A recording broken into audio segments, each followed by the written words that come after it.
Assalamualaikum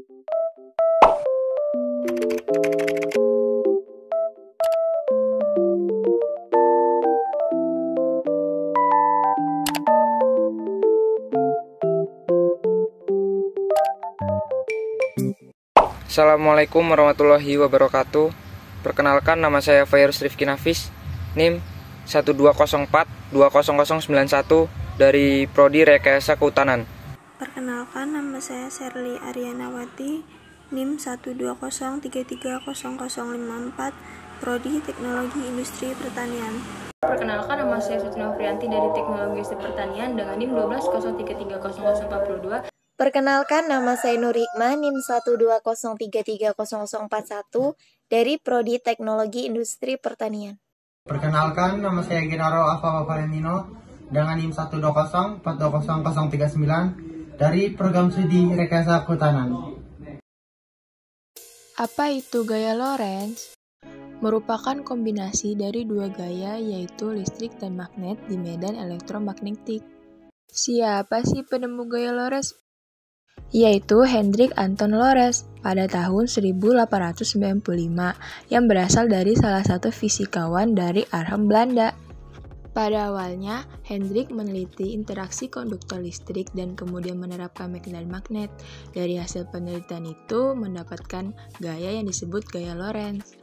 Berdasarkan pengetahuan ini, kita akhirnya dapat menemukan motor listrik yang dapat digunakan untuk memindahkan sejumlah perangkat yang berguna dalam kehidupan sehari-hari.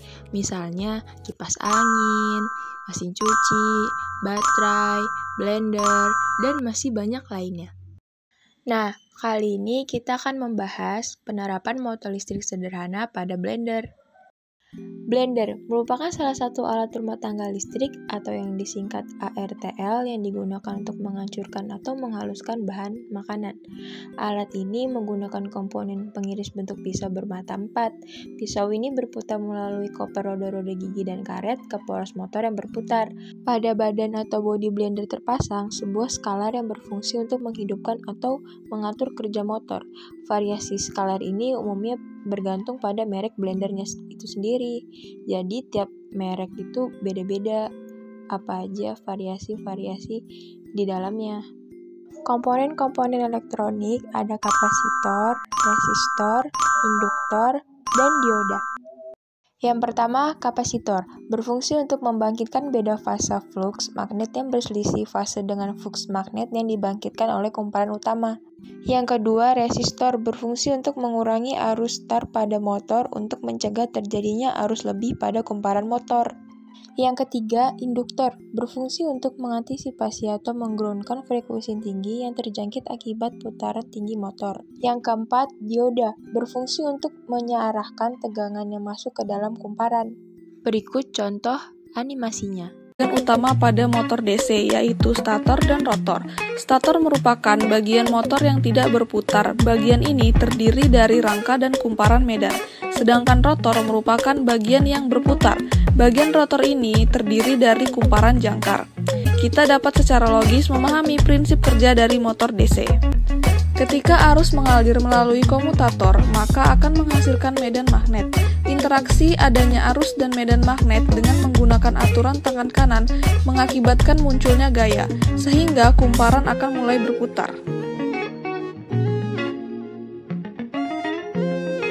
Coba perhatikan, ketika gulungan kumparan berputar, komutator terhubung ke daya sumber dengan polaritas berlawanan, yaitu pada sisi kiri kumparan listrik akan selalu mengalir menjauhi komutator dan muncul gaya ke arah bawah.